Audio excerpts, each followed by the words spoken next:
ചങ്ങായിമാരാ, നമ്മുടെ പുതിയ വീഡിയോ വരുന്നുണ്ട് കേട്ടോ. നമ്മുടെ പാടത്ത് പുല്ലിന് കുറച്ച് ഷോർട്ടായി. ഒരു സ്ഥലം കുറച്ചുണ്ടെന്ന് വെച്ച് കഴിഞ്ഞാലും ഈ 6 ഇത്തിരി ഷോർട്ട് വന്നു. മുഴുവനായിട്ട് തീരുന്നതിന് മുമ്പ് നമ്മൾ 3 വേറൊരു പാടത്തേക്ക് മാറ്റിക്കണ്ട. അവിടെ അത്യാവശ്യം പുല്ലും കുറച്ച് ഏരിയുണ്ട്. ആറ്റത്തേക്ക് നീങ്ങി കഴിഞ്ഞാൽ കുളമാണ്. ഇവിടെ ഉണ്ട്, അത്യാവശ്യം സ്ഥലമുണ്ട്. രണ്ടുപേര് ആ സ്പോട്ടിൽ അടിച്ചിട്ടുണ്ട്. പിന്നുള്ളൊരുത്തൻ അവിടെയാണ് നിൽക്കണേ.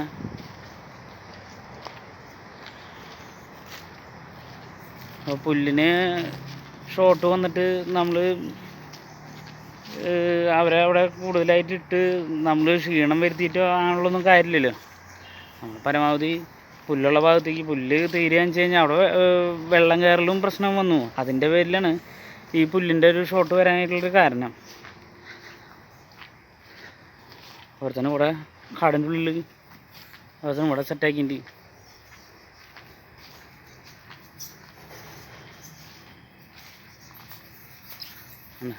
അത്യാവശ്യം ഒരു കുറച്ച് നാളത്തേക്ക് കഴിക്കാനുള്ള പുല്ലും കാര്യങ്ങളൊക്കെ ഉണ്ട്. ഇപ്പം നമ്മൾ ഇവിടുന്ന് പുല്ലിന് ഷോട്ട് വരികയെന്ന് വെച്ച് കഴിഞ്ഞാൽ നമ്മൾ ഇവിടുന്ന് ചാടിപ്പോവും. അവിടെ ഒരു പരിപാടി അങ്ങനെ നമുക്ക് ഇന്ന പറമ്പ് എന്നുള്ളൊരു ഇതില്ല. നമ്മളെല്ലായിടത്തും ഇങ്ങനെ ഇവരെ പുല്ലുള്ള സ്ഥലം ഏതാണ്, പുല്ലുള്ള പാടം ഏതാണ്, ആ ഭാഗത്ത് നമ്മുടെ ഏരിയയിലുള്ള പുല്ലുള്ള പാടത്തേക്ക് ഇവരെ നമ്മൾ മാറ്റും.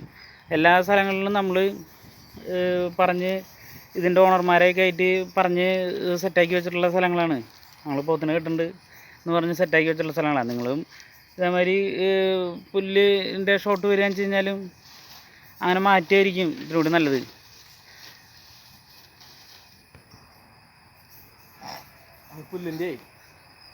പുല്ല് ഇപ്പം നമ്മളില്ലെങ്കിൽ ഇതിനേറ്റുള്ള പട്ടിണി ഇടാൻ പറ്റില്ലല്ലോ, മിണ്ടാപ്രാണികളല്ലേ. അപ്പോൾ പുല്ലില്ലെങ്കിൽ നമ്മൾ അടുത്ത സ്ഥലം കണ്ടുപിടിക്കുകയെ. അല്ലാണ്ട് നമ്മൾ ചിലരുടെ ഒരു ഇത് കണ്ടിട്ടുണ്ട് ഞാൻ. അതെന്ന് വെച്ച് കഴിഞ്ഞാൽ 3 നേരം പുല്ലിന് ഷോട്ട് വന്നു കഴിഞ്ഞാൽ 3 നേരം കൈത്തീറ്റ കൊടുത്ത് വളർത്തുന്നൊരു പ്രക്രിയ. അങ്ങനെ ചെയ്ത് കഴിഞ്ഞിട്ട് ഏറ്റവും ഇതെന്ന് പറയില്ലേ, പോത്തിന് എടുക്കാനൊരു കാശ്, ഇതിന് തീറ്റ അത് കൈത്തീറ്റ കൊടുത്ത് വളർത്താനായിട്ടൊരു കാശ്. അപ്പോൾ ശരിക്കും പറഞ്ഞാൽ പോത്തിന് ഇപ്പോൾ ഒരു എക്സാമ്പിൾ ഒരു 50,000 വിൽക്കണമെന്ന് വെച്ച് കഴിഞ്ഞാൽ പോത്തിനെടുത്ത കാശ് പ്ലസ് തീറ്റ കൊടുത്ത കാശ് 50,000 രൂപ. അങ്ങനെ ഉള്ളതിന് നമുക്ക് ഒരു കാര്യം വെച്ചാൽ നമുക്ക് 1 രൂപ ലാഭമല്ലാണ്ട്, അല്ലെങ്കിൽ നമുക്ക് എന്തെങ്കിലും ലാഭമുണ്ടോ? നമ്മൾ 10 രൂപ ലാഭം കിട്ടാനല്ലേ നമ്മൾ വളർത്തുന്നത്. അപ്പം മെയിനായിട്ട് ഈ നമ്മുടെ ഈ ടൗണത്തിലുള്ള അല്ലെങ്കിൽ ഹൈവേയിലേക്കൊക്കെ ഇറങ്ങി, എല്ലാ ഹൈവേയിലും അങ്ങനത്തെ ഒരു ഇതാണ് നമ്മൾ കണ്ടത്. നമ്മൾ പോയ സ്ഥലത്തൊക്കെ അത്യാവശ്യം ഹൈവേയിലൊക്കെ നല്ല നീളത്തിൽ പുല്ലുണ്ട്. പുല്ലിന് ഷോട്ട് വരാണെങ്കിൽ അരിഞ്ഞ് കൊണ്ടുവന്ന് കൊടുക്കാനുള്ള ഒരു ഇത്, അല്ലെങ്കിൽ വല്ല പറമ്പിലത്തെ ഓണർമാരായിട്ട് സംസാരിക്കും. നമ്മൾ മുൻകൂട്ടി പറഞ്ഞു വയ്ക്കുക. ചില ഓണർമാരൊന്നും സമ്മതിക്കില്ല. അതെന്ന് വെച്ചാൽ പോത്തല്ലേ, ഈ ചവിട്ടിയും കുത്തിയും കളച്ചിട്ടിട്ട് പോണ ആൾക്കാരല്ലേ അങ്ങനെ. അപ്പോൾ പരമാവധി അങ്ങനെയൊക്കെ സ്ഥലം കിട്ടി കഴിഞ്ഞാൽ അങ്ങനെ കൊണ്ട് കേട്ടാ. ഇപ്പം നമ്മുടെ അവിടെ 6 പേരെ നിർത്തി തീറ്റിക്കാനായിട്ട് നമുക്ക് ഇതല്ല, കാരണം ആർക്കും ഒന്നും തികയില്ല. അപ്പോൾ 3 പിടിച്ച് നമ്മൾ ഇപ്പോൾ പാടം കാട്ടി കൊടുത്തില്ലേ, പാടം കാട്ടി കൊടുത്ത്. അപ്പോൾ ഇവിടെ അത്യാവശ്യം നല്ല പുല്ലുണ്ട്. അപ്പോൾ അവർ 3 പേർക്ക് അവിടെ തിന്നാനുള്ള പുല്ലുണ്ട്, ഇവിടെ 3 പേർക്കും ലാവിഷ് പുല്ലുണ്ട്. അപ്പോൾ നമ്മൾ അഡ്ജസ്റ്റ് ചെയ്ത് അങ്ങനെയാണ് കെട്ടണം. ഈ നമ്മൾ അല്ലെങ്കിൽ പച്ചക്കറി വേസ്റ്റോ അങ്ങനെ എന്തെങ്കിലും ഇവർ തിന്നണം എന്തെങ്കിലും വെച്ചിട്ട് നമുക്ക് കൊടുക്കാം. ഈ പച്ചക്കറി വേസ്റ്റും കായത്തൂലിയൊക്കെ കൊടുക്കുന്ന ആൾക്കാരുണ്ട്. അതാന്ന് വെച്ച് കഴിഞ്ഞാലും നമുക്ക് പച്ചക്കറി വേസ്റ്റ് എന്ന് വെച്ച് കഴിഞ്ഞാലും കായത്തൂലി എന്ന് വെച്ച് കഴിഞ്ഞാലും ഈ പച്ചക്കറി കടകളിൽ നിന്നും അത്യാവശ്യം ഇത്തിരി വലിയ കടകളിൽ നിന്നൊക്കെ നമുക്ക്, പിന്നെ ഈ ഉപ്പേരിൻ്റെ ആക്കുന്ന സ്ഥലങ്ങൾ, അങ്ങനത്തെ സ്ഥലങ്ങളിൽ നിന്നൊക്കെ കായത്തൂലിയൊക്കെ നമുക്ക് കിട്ടും. പക്ഷേ അതിനും വേറൊരു കാര്യമുണ്ട്. നമ്മൾ ഈ സാധനം കൊണ്ടുവരണമെന്ന് വെച്ച് കഴിഞ്ഞാൽ വണ്ടി സൗകര്യമോ അല്ലെങ്കിൽ ഇതുകളൊക്കെ വേണം. വണ്ടിയിലല്ലാണ്ട് ഈ സാധനം 2 വീലറുമേ ഒന്നും വെച്ച് കൊണ്ടുവരാൻ പറ്റില്ല. വണ്ടി സൗകര്യമുള്ള ആൾക്കാർക്ക് കുഴപ്പമില്ല. അങ്ങനെ നോക്കുകയെന്ന് വെച്ച് കഴിഞ്ഞാലും ഇതിന് ഈ സാധനം എടുക്കാൻ പോകുന്നത് നമ്മുടെ തൊട്ടടുത്ത് തന്നെ അല്ല എന്നുണ്ടെങ്കിൽ ഇത്തിരി അകലെയാന്ന് വെച്ച് കഴിഞ്ഞാലും ഡീസൽ കാശും എല്ലാം ഇതിലേക്ക് തന്നെ പെടും. എല്ലാം ഈ ചെലവ് എന്ന് പറഞ്ഞു കഴിഞ്ഞാൽ എല്ലാം ചെലവ് തന്നെയാണ്. പക്ഷേ ഞാൻ നേരത്തെ പറഞ്ഞ പോലെ പട്ടിണി ഇടാൻ പറ്റില്ലല്ലോ. കുട്ടി തായോ എന്ന് പറയിട്ട് അറിയില്ല. ഈ മരത്തൊക്കെ മേന്ന് പറഞ്ഞിട്ട് തന്നെ അറിയുള്ളൂ. അതായത് ഞങ്ങൾ മാറ്റാൻ തന്നെ ഇപ്പോൾ ഞങ്ങൾ കണ്ടില്ല, അത്രയും വലിയ പറമ്പിൻ്റെ ഉള്ളിൽ നിന്ന് ഞങ്ങൾ 3 ഇങ്ങോട്ട് മാറ്റാൻ തന്നെ കാരണം പുല്ലിൻ്റെ ഒരു ഷോർട്ടേജ്. പിന്നെ വെള്ളം കയറിയ ഒരു കാര്യം പറഞ്ഞു, വെള്ളം കയറി പകുതി സ്ഥലം വരെ വെള്ളം കയറിയിട്ടുണ്ട്. മുകളിലേക്ക് പുല്ലുണ്ട്, പക്ഷേ ഇത് കടിച്ചു വലിക്കുമ്പോൾ അടിയിൽ നിന്ന് ചെളിയൊക്കെ വന്നിട്ട് തിന്നാനുള്ള പ്രയാസം കാര്യങ്ങളൊക്കെ ഉണ്ട്. അപ്പോൾ നമ്മളെ ഇട്ടവിടെ നിന്ന് കിട്ടുന്ന പച്ചക്കറി വേസ്റ്റും കാര്യങ്ങളൊക്കെ കൊടുത്ത് വളർത്താം. ഈ 3 നേരം കൈത്തീറ്റ കൊടുത്തു കഴിഞ്ഞാൽ നമുക്ക് അതിനൊരു ഇത് കിട്ടില്ല. ഒന്നാമത് പോത്തങ്ങൾ കള്ളത്തരം പിടിക്കും. ഈ 3 നേരം സമൃദ്ധി ആയിട്ട് കൈത്തീറ്റ് കിട്ടുന്നുണ്ട്, തിന്നെ നിന്നിട്ട്, അല്ലെങ്കിൽ 2 നേരം കിട്ടുന്നുണ്ട്, തിന്നെ പുല്ലുമെന്ന് തൊടില്ല ലാസ്റ്റ്. അങ്ങനത്തെ ഓരോ അനുഭവങ്ങൾ വരും. ഈ കെട്ടിയിട്ട് തീറ്റുമ്പോഴും വേറെ പ്രശ്നങ്ങളുണ്ട്. ഈ പുല്ല് ഷോട്ട് വന്നു തൊഴുത്തിൽ തന്നെ കെട്ടിയിട്ട് തീറ്റുകയെന്ന് വെച്ച് കഴിഞ്ഞാൽ ഇവർക്ക് കുളമ്പിന് ചെറിയൊരു പ്രശ്നം വരലും അതുമാതിരിയുള്ള കുറച്ച് കാര്യങ്ങളൊക്കെ ഉണ്ട്. വെള്ളത്തിൽ അതിൻ്റെ കൂടുതൽ ഡീറ്റെയിൽ ആയിട്ട് പറഞ്ഞു തരാനായിട്ട് നമുക്കറിയില്ല. അറിയില്ല. നമ്മൾ കണ്ട ഒരു സംഭവം ഉണ്ട്, ഈ വെള്ളത്തിൽ കിടന്ന് നടന്നിട്ട് ഒരു, അതായത് കുളമ്പ് വെള്ളാമ്പിച്ചിട്ടുള്ള ഒരു സംഭവം കാണുന്നുണ്ട്. പിന്നെ കുളമ്പ് ഇങ്ങനെ മടങ്ങി നിൽക്കണ ഒരു ഇത് വരും. ആൾക്കാര് നമുക്കിങ്ങനെ അത് അങ്ങനെ നിൽക്കാന്ന് വെച്ച് കഴിഞ്ഞാൽ നമ്മളങ്ങനെ തൊഴുത്തിൽ കെട്ടിയിട്ട് നോക്കാത്ത കാരണമാണ്. ഇതിങ്ങനെ മടങ്ങി നിൽക്കുമ്പോൾ സംഗതി ശരിയാക്കാൻ പറ്റാണ്ടൊന്നുമില്ലേ. ഇത് ഈ കുതിരേരെ ലാടം കെട്ടിയ ആൾക്കാരെ കൊണ്ട് ശരിയാക്കാം എന്നൊക്കെ പറയുന്ന കേട്ടിട്ടുണ്ട്. ഈ സംഭവം അറിയില്ല ഇത് എത്ര കണ്ട് നമുക്കങ്ങനെ വരാത്ത കാരണം നമുക്ക് അതിനെ കൂടുതൽ ആധികാരികമായിട്ട് പറയാനായിട്ട് നമുക്കറിയില്ല. അപ്പോൾ പരമാവധി എല്ലാവരും ഐറ്റങ്ങൾക്ക് വേണ്ട പുല്ലൊപ്പിച്ച് കൊടുക്കുക. അതായത് വർഷക്കാലം കയറി വന്ന് വെള്ളം കയറി കഴിഞ്ഞ് പിന്നെ നമുക്കറിയാമല്ലോ, നമുക്ക് തന്നെ കഞ്ഞി കുടിക്കാൻ വകയില്ലാണ്ട് ആൾക്കാരുണ്ട്. അതായത് വെള്ളം കയറിയിട്ട് വീട് പോയി വരും, അത് പോയി വരും. അങ്ങനെ ആൾക്കാർക്ക് ഈ മാറ്റിന് ശ്രദ്ധിക്കാൻ സമയം കിട്ടില്ല. അതല്ല നമ്മൾ ഒരു സൈഡിലേക്ക് മാറ്റി വെള്ളത്തിൽ എന്നുള്ളൊരു ഇതിന്നൊക്കെ മാറ്റിയിട്ട് പുല്ലുള്ള അങ്ങനെയുള്ള ആൾക്കാരെ പോത്തിനുള്ളതുള്ളൂ. കാശുകാരി ഇറങ്ങില്ലേ. കാശുകാർ നടത്തുന്നത് വലിയ വലിയ ഫാമുകളാണ്, കച്ചവടവും കാര്യങ്ങളും അതുപോലത്തെ കാര്യങ്ങളാണ്. ഈ വളർത്തി കൊടുക്കലും കാര്യങ്ങളൊക്കെ നമ്മളെ പോലുള്ള സാധാരണക്കാർക്കുള്ള പരിപാടികളാണ്. അതെ, സാധാരണക്കാരാണ് ഈ പോത്തിനെ വാങ്ങിയിട്ട് 10 രൂപ കിട്ടണം, അല്ലെങ്കിൽ ഒരു കുറിക്കാശി പോലെ കിട്ടണം എന്നുള്ളത് ഇങ്ങനെ. പക്ഷെ ഇപ്പോൾ പോത്തിൻ്റെ ഒരു ലൈഫ് സ്റ്റൈൽ എന്ന് വെച്ച് കഴിഞ്ഞാൽ ഇപ്പോൾ അതായത് പണക്കാർ പാവട്ടനൊന്നുമില്ല, ഇതിനോടൊരു ക്രേസ് തോന്നുന്നുണ്ട് ഇപ്പോൾ ആൾക്കാർക്ക് മൊത്തത്തിൽ. ഇപ്പോൾ നോക്കിക്കോ, ഇപ്പം മൊറ ഫാമിൽ നിന്നായാലും ചന്തയിൽ നിന്നായാലും കൂടുതൽ പോത്തങ്ങൾ കൊണ്ട് ആരെങ്കിലും ഒരു പറമ്പ് ഒരാൾ ഒരു പോത്തിന് വാങ്ങി കെട്ടുന്നുണ്ട്. അതായത് അവിടെ നിന്ന് വളർന്നു എന്നുള്ള, പിന്നെ വിൽക്കണ സമയത്ത് പറമ്പും വൃത്തികളും അങ്ങനെ ഒരു മെന്റാലിറ്റി. ചാണം കിട്ടും, ചാണം കിട്ടും, വളത്തിനായിട്ടുള്ള സംഭവങ്ങളും കിട്ടും. അപ്പോൾ നമ്മുടെ അടുത്തേക്ക് ഒരാൾ വന്നില്ലേ കുട്ടികളെ വെച്ചിട്ട് 4.5 ഏക്കർ റബ്ബറും തോട്ടമുണ്ട്, ചാണകം കിട്ടണം, കൃഷികളുണ്ട്, അതിന് ചാണകം കിട്ടണം, കുട്ടികളെ എടുത്തു കൊടുക്കുമെന്ന് ചോദിച്ചിട്ട് വന്നിട്ടുണ്ടായിരുന്നു. അങ്ങനത്തെ ഒരു കാര്യമുണ്ട്. അപ്പോൾ ഇതങ്ങൾ പരമാവധി നമ്മൾ പുല്ല് കളക്ട് ചെയ്തിട്ട് അപ്പോൾ ഇനി അറ്റ വേനൽ വരുമ്പോഴും, ഇപ്പം വർഷകാലം കഴിഞ്ഞിട്ടില്ല എന്നിട്ട് വേനലിനെ പറ്റി സംസാരിക്കുന്നത്. എന്നാൽ ആ സമയത്ത് വരുമ്പോഴും ഈറ്റങ്ങൾക്ക് പുല്ല്, അതായത് നമ്മുടെ ഹൈവേകളിൽ തന്നെ ഉണ്ട്, ഇഷ്ടംപോലെ പുല്ലുണ്ട്. അരിയാനുള്ളൊരു മനസ്സ്, ഈറ്റകൾക്ക് കൊണ്ടു നടക്കുന്ന ഒരു മനസ്സ് രണ്ടുണ്ടായാൽ മതി. ഇതൊക്കെ ലാഭത്തിൽ വന്നോളും. അല്ലാണ്ട് 3 നേരം കൈത്തിട്ട് ഞങ്ങൾക്ക് ഒരാളറിയാട്ടാ, അത് കാരണം ഞങ്ങൾ പറഞ്ഞ ഒരാളല്ല, പക്ഷെ നമുക്കറിയാം അങ്ങനെ പേര് പറയാൻ പറ്റില്ല. അപ്പം അങ്ങനെ കൈത്തീറ്റ മാത്രം കൊടുത്തിട്ട് വളർത്തി കഴിഞ്ഞ് കഴിഞ്ഞാൽ ഇതിന് 10 രൂപ കിട്ടില്ല. കാരണം പോത്തിനെടുത്ത കാശ് നമുക്ക് വേണമെന്ന് വെച്ച് കഴിഞ്ഞാൽ പറയാം, ഞാനൊരു പോത്തിനെ വളർത്തി വിറ്റു എന്ന് പറയാം, വളർത്തി വിറ്റു എന്ന് പറയാന്നല്ലാണ്ട് പറയാൻ പറ്റില്ല. അപ്പം അങ്ങനെ നമ്മൾ ഇതേമാതിരി പുതിയ പറമ്പ് അന്വേഷിച്ച് നമ്മൾ പോകുമ്പോഴാന്ന് വെച്ച് കഴിഞ്ഞാലും ഒന്ന് ശ്രദ്ധിക്കേണ്ട ഒരു സംഭവം എന്ന് വെച്ച് കഴിഞ്ഞാൽ ഇവരുടെ സേഫ്റ്റി നോക്കുക. നമ്മൾ ആദ്യം ഇവരെ അഴിച്ചു കൊണ്ടുപോകാൻ പാകത്തിനുള്ള ഒരു ഇതാണോ, സേഫാണോ എന്നുള്ളൊരു നോക്കുക. പിന്നെ വെള്ളം ഇവർക്ക് അത്യാവശ്യം കുടിക്കാനെന്ന് വെച്ച് കഴിഞ്ഞാലും ഇറങ്ങിക്കിടക്കാനെന്ന് വെച്ച് കഴിഞ്ഞാലും അത്യാവശ്യം വെള്ളം വേണ്ട ഒരു പറമ്പായിരിക്കാനായിട്ട് ഒന്ന് നോക്കുക. ഇവർക്ക് ഈ വയർപ്പ് ഗ്രന്ഥികൾ വളരെയധികം കുറവായ കാരണം ഇവർക്ക് വെള്ളം എപ്പോഴും വേണം. പിന്നെ അതുപോലെ തന്നെ കുടിക്കാനായിട്ട് കൊടുക്കണ വെള്ളം എന്ന് വെച്ച് കഴിഞ്ഞാലും നമ്മൾ കുടിക്കുന്ന വെള്ളം ഏതാണോ അതുതന്നെ ഇവർക്കും കൊടുക്കാനായിട്ട് ശ്രമിക്കുക. ഇവർ ഈ അഴിച്ചു വിടുമ്പോഴാന്ന് വെച്ച് കഴിഞ്ഞാൽ നമ്മൾ കുടന്ന് കെട്ടുമ്പോഴാന്ന് വെച്ച് കഴിഞ്ഞാലും കുളത്തിൻ്റെ അടുത്ത് കെട്ടുമ്പോഴാന്ന് വെച്ച് കഴിഞ്ഞാലും ഇവർ ആ കുളത്തിൽ നിന്നൊക്കെ ചെളിവെള്ളം കുടിക്കുമായിരിക്കും. എന്നിരുന്നാൽ കൂടി നമ്മൾ കുടിക്കാൻ കൊടുക്കുന്ന വെള്ളം പരമാവധി ശുദ്ധമായ വെള്ളം കൊടുക്കാനായിട്ട് ശ്രമിക്കുക. അതല്ലാന്നുണ്ടെങ്കിൽ നമുക്ക് അത് പിന്നീട് അതൊരു പ്രശ്നത്തിലേക്ക് വന്ന് ചേരും. ഇപ്പോൾ പാടത്തുള്ള വെള്ളം എന്ന് പറയുമ്പോഴേ ഇപ്പം നമ്മൾ കെട്ടണൻ്റെ ഈ ഭാഗങ്ങളിലൊക്കെ ഇട്ട് നിറച്ച് വർക്ക്ഷോപ്പുകളും കാര്യങ്ങളൊക്കെ ഉണ്ട്. അപ്പോൾ ഇപ്പോൾ വെള്ളം പൊന്തുമ്പോൾ ഈ ഓയിൽ കണ്ടന്റുള്ള വെള്ളങ്ങളൊക്കെ കുടിക്കാനൊക്കെ ഭയങ്കരമായിട്ട് സാധ്യത കൂടുതലാണ്. അത് കുടിക്കേണ്ടെന്ന് പറയാനും പറ്റില്ല, അത് കുടിക്കും ചെയ്യും. പക്ഷേ നമ്മളതിന് ഈ നേരത്തെ പറഞ്ഞ പോലെ ഇതിലൊരു ഇലക്ട്രോണിക്കിൻ്റെ ഒരു സംഭവം കൂടിയും ചെയ്യുക അതിൻ്റെ ഒപ്പം. പിന്നെ നേരത്തെ സേഫ്റ്റിയുടെ കാര്യം പോത്തങ്ങളും മാത്രമല്ല കേട്ടോ നമ്മൾ സേഫ്റ്റിയിൽ കെട്ടേണ്ടത്. കാരണം ഈ കാട് പിടിച്ച് കിടക്കുന്ന ഏരിയയിലേക്കൊക്കെ നമ്മൾ വരുമ്പോൾ ബൂട്ട് പരമാവധി ഇടാൻ നോക്കുക. കാരണം ഈ വെള്ളം പൊന്തി നിൽക്കണ അതിലൂടെ ഇപ്പം ഞാൻ അറിഞ്ഞൊരു സംഭവമാണ്, ഞങ്ങൾ ഈ അണലിയിലെ കുട്ടികൾ വെള്ളത്തിൽ കൂടെ വരും. സാധാരണ വിഷമുള്ള പാമ്പുകൾ വരില്ല എന്നൊക്കെ പറയുക. നമ്മുടെ പറമ്പിലൊന്ന് നമ്മുടെ ഒന്നൊരു കുട്ടി ഞങ്ങൾ ബൂട്ടിട്ടാണ് ഇപ്പോൾ ഇറങ്ങണ എല്ലായിടത്തും.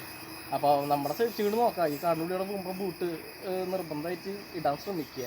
എല്ലാവരും വാങ്ങി ഉപയോഗിക്കുക. പാടത്തേക്ക് ഇറങ്ങണ ഈ പോത്തിന് വളർത്തുന്ന ആൾക്കാരായാലും പശുവിനെ വളർത്തുന്ന ആൾക്കാരായാലും കൃഷിക്ക് വേണ്ടി ഇറങ്ങുന്ന ആൾക്കാരായാലും പരമാവധി ബൂട്ട് ഉപയോഗിക്കുക. കാരണം എല്ലായിടത്തും വെള്ളം പൊന്തിയ കാരണം ഇപ്പോൾ നമുക്ക് എന്തിട്ടാ ഇത് കൂടെ വരാൻ പറയാൻ പറ്റില്ല. അങ്ങനത്തെ ഒരു ദിവസം കൂടി ഉണ്ട്. അപ്പം എല്ലാവരും സേഫ്റ്റി കൂടി ഒന്ന് നോക്കിക്കോളാം. പിന്നെ നമ്മൾ ഈ പറമ്പിലേക്ക് കൊണ്ടുവന്ന് ഇറക്കിയപ്പോഴേ ഈ പറമ്പിൽ പശുവിനൊക്കെ കെട്ടുണ്ടായിരുന്നു. അപ്പോൾ പശുവിനൊക്കെ കെട്ടുമ്പോൾ ഈ പശുവിൻ്റെ മേത്തുനിന്നാണോ എന്നറിയില്ല കേട്ടോ. നമുക്ക് ഇവരുടെ മേത്ത് പട്ടുണ്ണിയും ഇതൊക്കെ വന്നിട്ടുണ്ടായിരുന്നു. അപ്പോൾ നമ്മൾ കുളിപ്പിക്കലും കാര്യങ്ങളൊക്കെ കഴിഞ്ഞപ്പോൾ പട്ടുണ്ണി ഇല്ലാണ്ടായി. പക്ഷേ ഇവരുടെ മേത്ത് കണ്ട കാണിച്ചു ഇതുണ്ടോ ഈര് പോലത്തെ മറ്റേ എന്തൊരു പറയാ ഇതിനെന്തൊരു പറയാ, നമ്മുടെ തലയിലൊക്കെ ഈര് വരില്ലേ, പാൻ്റെ ഈര്, അതുപോലത്തെ ഒരു സാധനം. പക്ഷെ ഇതിന് ജീവനില്ലെന്ന് തോന്നുന്നു. എനിക്ക് തോന്നുന്നത് ആ പട്ടുണ്ണിയുടെ മുട്ടയോ ഇനി അറിയില്ല ഇതെന്താണ് സാധനം എന്ന്. ഞങ്ങൾക്ക് ഇത്ര നാൾ ഞങ്ങൾ വളർത്തിയിട്ട് ഞങ്ങൾക്ക് ആദ്യമായിട്ടുള്ളൊരു അനുഭവമാണിത്. ഇതേമാതിരത്തെ അനുഭവം ഇങ്ങനെ പിടിച്ച കാണില്ലടാ. ഇതിനെ കാണണമെങ്കിൽ മൈക്രോസ്കോപ്പിയോടെ അവിടെ ഇങ്ങനെ കാണാം ചെറിയ ഈര് പോലത്തെ ഈ രോമത്തുമ്മ ഇങ്ങനെ ഇരിക്കുക ചെയ്യണേ. ഇതിലൊക്കെ ഉണ്ട് അത്യാവശ്യം കണ്ട ഈര് പോലെ ഈ തരിതരിയായിട്ട് ഇങ്ങനെ ഇരിക്കുന്നത്. ഈ സാധനം എന്താണെന്ന് നമുക്കൊരു പിടുത്തം കിട്ടിയില്ല. നമ്മൾ ഇത്ര നാളും നമ്മൾ പോത്തിനെ വളർത്തി എന്നുണ്ടെങ്കിലും ഞങ്ങൾക്ക് ആദ്യത്തെ അനുഭവമാണിത്. ഇതുവരെ കണ്ടിട്ടില്ല. പട്ടുണ്ണിനൊക്കെ നമ്മൾ കാണാറുണ്ട്, ഈ ചെള്ള് പോലത്തെ സാധനം വരാറുണ്ട്, പട്ടുണ്ണി വരാറുണ്ട്, ഈച്ച വരാറുണ്ട്. ഇനിയിപ്പോൾ ഈച്ചേരെ മുട്ടയാണോ? ഈച്ചേരെ മുട്ട ഇങ്ങനെയല്ല വരിക, അത് നമുക്കറിയാവുന്നതാണ്. അതേമാതിരിയാണ് ഈച്ചേര മുട്ട വരിക. ഇത് ഈര് പോലെയാണ് ഇരിക്കുന്നത്. ഇതിപ്പോൾ ഇതെന്താണ് കാര്യം എന്നറിയാത്തത് കൊണ്ട് ഈ വീഡിയോ കാണുന്ന ആരെങ്കിലും ഇതേമാതിരത്തെ അനുഭവം വന്നിട്ടുണ്ടെന്ന് വെച്ച് കഴിഞ്ഞാൽ ഞങ്ങൾക്കൊന്ന് കമൻറ്റ് ചെയ്ത് കഴിഞ്ഞാൽ നന്നായിരുന്നു. നമുക്കറിയാത്ത ഇനിയിപ്പോൾ നമ്മുടെ അടുത്ത് വേറെ ആരെങ്കിലും ചോദിക്കുകയെന്ന് വെച്ച് കഴിഞ്ഞാൽ നമുക്ക് പറഞ്ഞു കൊടുക്കുകയും ചെയ്യാമല്ലോ. ഇതേമാതിരി വന്നു കഴിഞ്ഞാൽ എന്താണ്, എന്തിൻ്റെയാണ് ഈ സാധനം, ഇതിനെന്താണ് നമ്മൾ ചെയ്യുക എന്നാണ് അറിയേണ്ടത്. എന്തിൻ്റെ കുഞ്ഞാണെന്ന് അറിയാൻ വേണ്ടിയിട്ട്. സാധാരണ നമ്മുടെ തലയിലൊക്കെ വരുന്ന പാൻ്റെ പോലെ തന്നെയാണ് ഈ പാൻ്റെ ഈരിൻ്റെ പോലെ തന്നെയാണ് ഇരിക്കുന്നത്. പക്ഷേ ഈ രോമത്തിൽ മരുന്നിട്ട് ഇതിന് എന്തിട്ട് ഉപയോഗം എന്ന് മനസ്സിലാവില്ല. മറ്റേ സ്കിന്നിൽ മരിക്കുകയാണെങ്കിൽ ബ്ലഡ് അതിന് കുടിക്കാന്ന് നോക്കിയാ. അല്ല, ഇതിനിപ്പോൾ വിരിഞ്ഞതിന് ശേഷമാണ് ഇത് ഇതാവണമെന്ന് വെച്ച് കഴിഞ്ഞാൽ പട്ടുണ്ണിയുടെ മുട്ടകളാണോ അതൊന്നും നമുക്കറിയാം. പട്ടുണ്ണി നമുക്ക് അങ്ങനെ കിട്ടാറില്ല. നമ്മൾ ഈ കൂട്ടത്തിൽ കൂടെ നമ്മുടെ പോത്തുങ്ങളല്ലാണ്ട് വേറെ ഒരെണ്ണത്തിൻ്റെ കൂട്ടത്തിലല്ലാണ്ട് നമ്മൾ ഇടുന്ന കാരണം നമുക്ക് ഇതിൻ്റെ സംഗതി എന്താണെന്നും പിടുത്തം കിട്ടുന്നില്ല. അപ്പോൾ ആർക്കെങ്കിലും അറിയുന്ന വെച്ച് കഴിഞ്ഞാലും അല്ലെങ്കിൽ ഇത് പോവാനായിട്ടുള്ള കാര്യം എന്താണെന്ന് വെച്ച് കഴിഞ്ഞാലും ഒന്ന് കമൻറ്റ് ചെയ്ത് കഴിഞ്ഞാൽ നമ്മുടെ അടുത്ത് ആരെങ്കിലും ചോദിക്കുകയെന്ന് വെച്ച് കഴിഞ്ഞാൽ നമ്മൾ പറഞ്ഞു കൊടുക്കുകയും ചെയ്യാമല്ലോ. നമ്മുടെ അടുത്ത് ഇപ്പോൾ പുതിയതായിട്ട് വളർത്തുന്ന ആൾക്കാരും ഒക്കെ നമ്മുടെ അടുത്ത് കുറേ ഇങ്ങനെ വന്ന് ചോദിക്കുന്നതും കാര്യങ്ങളുണ്ട്. ഇപ്പം എന്താണ് കഥ, ഓരോ കാര്യങ്ങളൊക്കെ ചെയ്യണ കാണുമ്പോഴേ, അല്ലെങ്കിൽ കുട്ടികളെ എടുക്കാനാന്ന് വെച്ച് കഴിഞ്ഞാൽ ഇപ്പോൾ നമ്മൾ കുട്ടികളെ അത്യാവശ്യം വേണ്ട ആൾക്കാർക്ക് നമ്മൾ അറേഞ്ച് ചെയ്ത് കൊടുക്കണമുണ്ട്. അപ്പോൾ അതേമാതിരി നമുക്ക് കുട്ടികൾ നമ്മുടെ നിന്ന് മേടിച്ചിട്ടുള്ള ആൾക്കാരെന്ന് വെച്ച് കഴിഞ്ഞാൽ നമ്മുടെ അടുത്ത് വന്ന് ചോദിക്കുമ്പോൾ നമുക്ക് പറഞ്ഞു കൊടുക്കണ്ടേ ഇപ്പോൾ എന്താ കാര്യം എന്ന്. അപ്പോൾ ആരെങ്കിലും ഇന്ന് അറിയുമെന്ന് വെച്ച് കഴിഞ്ഞാൽ കമൻറ്റ് ചെയ്ത് കഴിഞ്ഞാൽ നമുക്ക് ഉപകാരത്തിൽ വിടും. നമ്മൾ നേരത്തെ 3 നേരം കുടി കൊടുക്കണതിൻ്റെ കാര്യം പറഞ്ഞിട്ട് നമ്മൾ ഒരു അഭിപ്രായം പറഞ്ഞല്ലോ. അപ്പോൾ അത് നമ്മൾ കുടി കൊടുക്കരുതെന്നല്ല കേട്ടോ പറയണേ, കുടി കൊടുക്കണം. ഒരു നേരം എന്തായാലും എന്തെങ്കിലും ഒരു കുടി നമ്മൾ ചിലവ് ചുരുക്കി ഒരു നേരം കുടി കൊടുക്കാനുള്ളൊരു പരിപാടി നോക്കുക. വെറുതെ പുല്ലും ഇപ്പോൾ പണ്ടത്തെ ആൾക്കാർ പറഞ്ഞോണം കുറേ പുല്ലും കുറേ വെള്ളം ഉണ്ടെന്ന് വെച്ച് കഴിഞ്ഞാലൊന്നും നമുക്ക് ഒരു കൊല്ലം കൊണ്ട് വിറ്റ് ഇതാവാനായിട്ട് പറ്റില്ല. നമ്മൾ ആഗ്രഹിക്കുന്ന പൈസയും കിട്ടില്ല. പിന്നെ അതേപോലെ തന്നെ എടുക്കുമ്പോഴാന്ന് വെച്ച് കഴിഞ്ഞാലും ഒരു 180 ആ ഒരു റേഞ്ചിലുള്ള കുട്ടികളെ നമ്മൾ ഒരു 150 ആ റേഞ്ചിലുള്ള കുട്ടികളെയാണ് നമ്മളും എടുക്കാറുള്ളതും. എന്നാലാണ് ഈ പറഞ്ഞ മാതിരി കുടി കൊടുക്കലും ഒരു നേരം കുടി കൊടുക്കലും ഇവരെ നോക്കലും പുല്ലും ഇതൊക്കെ ആകുമ്പോൾ നമുക്ക് ഒരു വർഷത്തേക്ക് നമുക്ക് വിൽക്കാനായിട്ട് പറ്റുള്ളൂ. അധികം നാൾ നമ്മൾ നോക്കിയിട്ടും നമുക്ക് നഷ്ടം വരുന്നല്ലാണ്ട് വേറെ പ്രയോജനമൊന്നുമില്ല. പിന്നെ നമ്മൾ ഇവരെ എടുക്കണ സമയത്തേ നമ്മൾ ഈ കുടി കൊടുക്കുമ്പോൾ ഉള്ളൊരു കാര്യം വെച്ച് കഴിഞ്ഞാലും എടുക്കണ സമയത്താന്ന് വെച്ച് കഴിഞ്ഞാലും നമ്മൾ കുടി കൊടുക്കുമ്പോൾ ഒരു ലേശം ഉപ്പിട്ട് കൊടുക്കാറുണ്ട്. നമ്മൾ നമ്മൾ തുടക്ക സമയത്ത് ഫുള്ള് ഉപ്പിട്ട് കൊടുക്കണ്ടായിരുന്നത്. ഉപ്പില്ലാത്തൊരു സാധനമില്ല. അങ്ങനെ അത് നമ്മളൊരു ഇതൊക്കെ ആയി മറ്റേ പോത്തൊക്കെ ഒരു പകുതി അതായത് ഒരു നല്ല സെറ്റപ്പിലേക്ക് വന്നതിന് ശേഷം നമ്മൾ ഉപ്പ് കാണിച്ചു കഴിഞ്ഞാൽ ഓരോ പാക്കറ്റ് ഉപ്പ് അങ്ങനെ നിർത്തിയിട്ട് എത്ര നമ്മൾ ഒരു ബോക്സ് മേടിക്കാറ് അതായത് 12 250 രൂപ അങ്ങനെ എന്തോ ഉണ്ട്. അങ്ങനെ വാങ്ങിയിട്ട് വെച്ചണ സമയത്ത് ഒരു ചേട്ടൻ, അത് അത്യാവശ്യം എന്നല്ല നല്ല വലിയ പോത്തുള്ള ഒരാളാണ്, പേരൊന്നും പറയാനില്ല കേട്ടാ. അപ്പം ആള് വന്നിട്ട് ഞങ്ങളോട് ചോദിച്ചു ഇതെന്തിനാന്ന് ചോദിച്ചു. ഞങ്ങൾ പോത്തിന് കൊടുക്കാനെന്ന്. അപ്പം പുള്ളിക്കാരൻ പറഞ്ഞു അത് തെങ്ങിൻ്റെ അടക്കിടാനാ പറഞ്ഞത്. അപ്പം എന്താ കാരണം ചോദിച്ചപ്പോൾ പുള്ളിക്കാരൻ പറഞ്ഞൊരു മറുപടി, പോത്തിൻ്റെ ഈ ഉപ്പ് അങ്ങനെ, അതായത് ഇതിൽ ഉപ്പ് കൊടുക്കാൻ പാടില്ല, പോത്തിൻ്റെ ഉള്ളു ഉണക്കുന്നാണ് പറയണത്. നമുക്ക് എന്തോരം സത്യം, നമുക്ക് പുള്ളിക്കാരെ നോക്കാം. ഇപ്പൊ നമ്മൾക്ക് കഴിഞ്ഞാൽ ഉപ്പ് അധികം കഴിക്കാൻ പാടില്ലല്ലോ, നമുക്ക് നമ്മുടെ ശരീരത്തിൽ നമ്മളെ കയറി വന്നിട്ട് ഇപ്പോൾ ഉപ്പ് നാരങ്ങ വെള്ളം അത് എന്തായാലും കുടിക്കാത്തവരുണ്ടാവില്ല. കാരണം വെയിലത്ത് നിന്ന് വന്ന് കഴിഞ്ഞ് സാധനം കുടിക്കുക, ഇത് കുടിച്ചാൽ നമ്മുടെ ദാഹം മാറും. ഉപ്പിട്ട് കുടിക്കുമ്പോഴും ഒരു ഇത് നമുക്ക് വേർപ്പെന്തിലുണ്ട്, അവർക്ക് ആ സാധനം ഇല്ല ഉണ്ട് എന്ന് പറയില്ല. ആ ചെറിയൊരു സ്പോട്ടിൽ മാത്രമേ ഈ ഇതുള്ളൂ. അപ്പം ഞങ്ങൾക്കത് ശരിയാന്ന് തോന്നിയിട്ട് ഞങ്ങളത് ഒഴിവാക്കിയൊരു ഇതുണ്ട്. വെച്ചാൽ കുട്ടികൾ എടുക്കുമ്പോൾ ഞങ്ങൾ ചെറിയ കല്ലുപ്പിട്ട് കൊടുക്കും. അതെന്ന് വെച്ച് കഴിഞ്ഞാൽ ഉള്ളിൽ വല്ല നീർക്കട്ടോ അങ്ങനെ എന്തെങ്കിലും ഉണ്ടെങ്കിൽ മാറാൻ വേണ്ടി. പിന്നെ തുടക്കത്തിൽ വെള്ളം കുടിച്ചു തുടങ്ങാനായിട്ടും ഇത്തിരി ഉപ്പ് നല്ലതാണ്, അങ്ങനെ കൊടുക്കും. പിന്നെ അദ്ദേഹം പറഞ്ഞ ഒരു കാര്യം വെച്ച് നോക്കുമ്പോൾ ഞങ്ങൾ പിന്നെ ഒരുവിധം പൊന്തി കഴിഞ്ഞതിന് ശേഷം അതൊക്കെ ഉപ്പിൻ്റെ ഇത് കുറച്ച് വന്നിട്ട് പിന്നെ ഉപ്പില്ലാണ്ടുള്ള ഇതിലേക്ക് എത്തിക്കും. പിന്നെ കൊടുക്കാറില്ല ഉപ്പ്. ആ കാര്യം നിങ്ങൾ പറയാൻ മറന്നാണ്. അത് നമ്മൾ ആ കുടി കൊടുക്കണതിൽ ഞങ്ങൾ കുടി കൊടുക്കുമ്പോൾ ഉണ്ടല്ലേ കല്ലുപ്പും കാര്യങ്ങളൊന്നും ഇല്ല. അതായത് ആൾ പറഞ്ഞത് ആൾ ഇത്ര വലിയ എന്തെങ്കിലും എക്സ്പീരിയൻസ് ഉണ്ടാവും ആൾക്ക്. കാരണം ഇത്രയും വലിയ പോത്തുള്ള ആള്, അതൊരു മോഹവിലയ്ക്ക് കൊടുക്കാൻ പറഞ്ഞ പോത്ത്. ആളെന്ന് പറഞ്ഞാൽ 1200 കിലോനോ 1000 കിലോനോ ഉണ്ടെന്ന് പറഞ്ഞ പോത്തിന്. അപ്പോൾ ആൾ പറഞ്ഞതിന് ശേഷം ഞങ്ങൾ പിന്നെ പോത്തിന് അങ്ങനെ വലിയൊരു ഉപ്പ് കൊടുക്കണില്ല. ഇടയ്ക്കൊക്കെ വേണമെച്ചാൽ കൊടുക്കാട്ടോ, ഇടയ്ക്ക് ഞങ്ങൾ കൊടുക്കാറില്ല. അപ്പോൾ അതൊന്നും നോക്കിക്കോ, ചിലപ്പോൾ നിങ്ങൾക്ക് അത് കണ്ടന്റ് വേണമെങ്കിൽ അത് എടുക്കാം. അപ്പം ഞങ്ങൾ എടുക്കാറില്ല. അങ്ങനെ ഒരാൾ നമ്മളോട് പറഞ്ഞല്ലേ. പിന്നെ പ്രത്യേകിച്ച് വളർത്തി വലിയൊരു പോത്തിനെ ആക്കിയ ഒരാൾ അങ്ങനെ പറയുമ്പോൾ നമുക്ക് തള്ളിക്കളയാനും പറ്റില്ല. അത് കാരണം ആൾ പറഞ്ഞ് ഞങ്ങൾ ഫോളോ ചെയ്യുന്നുണ്ട്. ഇപ്പം അങ്ങനെ ഇല്ല. ഈ കുട്ടികൾക്ക് ഇപ്പോൾ കുറച്ച് ഇട്ട് കൊടുക്കണമെന്ന് മാത്രം, അല്ലെങ്കിൽ നീർക്കട്ടോ അല്ലെങ്കിൽ ഇപ്പോൾ കുടിക്കാനുള്ള രീതി. ഇപ്പോൾ വെള്ളക്കടി പോയിട്ട് കുടിക്കുന്നുണ്ട്. അപ്പോൾ അതൊക്കെ അത് സാധനം ഉപ്പ് കുറച്ചിട്ട് ഉപ്പ് കട്ടാക്കി കളയും. അങ്ങനെ ഒരു ചിലർ ഉപ്പ് കൊടുക്കുന്നത് ദഹനത്തിനും സാധനത്തിനൊക്കെ നമുക്ക് പറയുന്നുണ്ട്. അപ്പോൾ നമ്മൾ ഈ ദഹനത്തിന് വേണ്ടിയിട്ടൊക്കെയാണെന്ന് പറയണത്. നമുക്ക് എന്തോരം അതിൽ അവസ്ഥ കൊണ്ട് നമുക്കറിയില്ല. ദഹനത്തിന് വേണ്ടിയിട്ടാണെങ്കിൽ കുറച്ച് മറ്റേ അപ്പക്കാരോ ഇപ്പോൾ സോഡാപ്പൊടി എന്നൊക്കെ പറയില്ലേ, അത് ഈ ചെറിയ നിന്ന് ഇട്ട് കൊടുത്താലും കുഴപ്പമൊന്നുമില്ല. ഇപ്പോൾ ഗ്യാസ് മറ്റേ ഡൈജഷൻ്റെ പ്രോബ്ലം ആണെങ്കിൽ അങ്ങനെ എന്തെങ്കിലും ദഹനത്തിൻ്റെയൊക്കെ ആണെങ്കിൽ. അപ്പം ഞങ്ങൾ പൊതുവേ പറഞ്ഞത് ഉപ്പ് ഞങ്ങളിപ്പോൾ അങ്ങനെ ഇവരെ കുറച്ച് കഴിയുമ്പോൾ നിർത്തും. ഉപ്പ് തീറ്റിയും, അതായത് ഉപ്പ് വെള്ളം കൊടുക്കലായാലും കഞ്ഞിയിലായാലും കുടിയിലായാലും എന്തെങ്കിലും ഉപ്പ് ഞങ്ങൾ പതുക്കെ സ്റ്റോപ്പ് ചെയ്തിട്ട് പിന്നെ അവിടെ നിന്ന് സാധാ പോലെ നമ്മൾ ഉപ്പില്ലാണ്ടാണ് ഇനി കൊടുക്കുക. അങ്ങനെയാണ് ഇപ്പോൾ ഇത്ര നാളും ചെയ്തു വന്നത്. കുഴപ്പമില്ലാത്തൊരു ഇതാണ് ഞങ്ങൾ ഇങ്ങനെ ഉപ്പിൻ്റെ ഒരു കാര്യം വെച്ചാൽ ഉള്ളുണക്കും അങ്ങനെ ഒരു പ്രശ്നങ്ങളുണ്ട്. നിങ്ങളത് കൊടുക്കരുതെന്ന് പറഞ്ഞ കാരണമാണ് കേട്ടോ. അല്ല ഞങ്ങൾ ഇപ്പോഴും കൊടുത്തോണ്ടിരുന്നതന്നെ. കാരണം വേറെ വീഡിയോയിൽ ഓരോരുത്തരും പറയുന്ന ഇതിനെ വളർത്തി എക്സ്പീരിയൻസ് ഉള്ള ആൾക്കാർ പറയുന്ന ഓരോ ചെറിയ കാര്യങ്ങളും ഓരോരോ അറിവുകളാണ് ശരിക്കും. അല്ലാതെ മാത്രമല്ല നമ്മളിതുവരെ അങ്ങനെ ഒരു ചാനലിൽ ഇതിലും കണ്ടിട്ടില്ല, ഉപ്പ് കൊടുക്കരുത് എന്നുള്ളൊരു സംഭവം പറഞ്ഞത് ഇതുവരെ കേട്ടിട്ടില്ല. പക്ഷെ ഞങ്ങളിത് പറയാൻ കാരണം എന്ന് വെച്ച് കഴിഞ്ഞാൽ ഇത് ഒരു അറിവായിട്ട് എടുക്കണവർക്ക് എടുക്കാം. ഞങ്ങളതതിൽ പറഞ്ഞില്ലേ, കുട്ടികളെ എടുത്തിട്ട് ഇത്ര കൊടുത്ത് നിർത്തും, പിന്നെ കൊടുക്കില്ല. അങ്ങനെയാണ് ഞങ്ങളുടെ കാര്യം.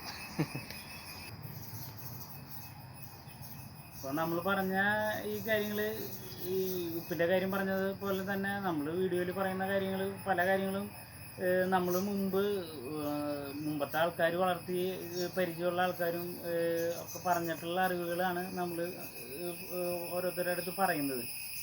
ഈ പറയുന്നതിൽ തെറ്റുകളുണ്ടെന്ന് വെച്ച് കഴിഞ്ഞാലും നമ്മൾ ചെയ്തിട്ട് നമുക്ക് കുഴപ്പം തോന്നിയിട്ടില്ല. നമുക്കത് ശരിയാണെന്നുള്ളൊരു കാഴ്ചപ്പാടിൽ തന്നെയാണ് നമ്മൾ ചെയ്തുകൊണ്ടിരിക്കുന്നത്. ഇനിയിപ്പോൾ അഥവാ എങ്ങാനും അത് തെറ്റുകളായിട്ട് ആർക്കെങ്കിലും തോന്നുകയാണെന്ന് വെച്ച് കഴിഞ്ഞാൽ നമ്മളത് നമ്മളെ ഒന്ന് അറിയിക്കുക, നമ്മുടെ വീഡിയോയ്ക്ക് ഒന്ന് സപ്പോർട്ട് ചെയ്യുക. അതൊക്കെയാണ് ഇന്നത്തെ വിശേഷങ്ങളായിട്ട് നമുക്ക് പറയാനുള്ളത്. അപ്പോൾ ശരി എന്നാൽ.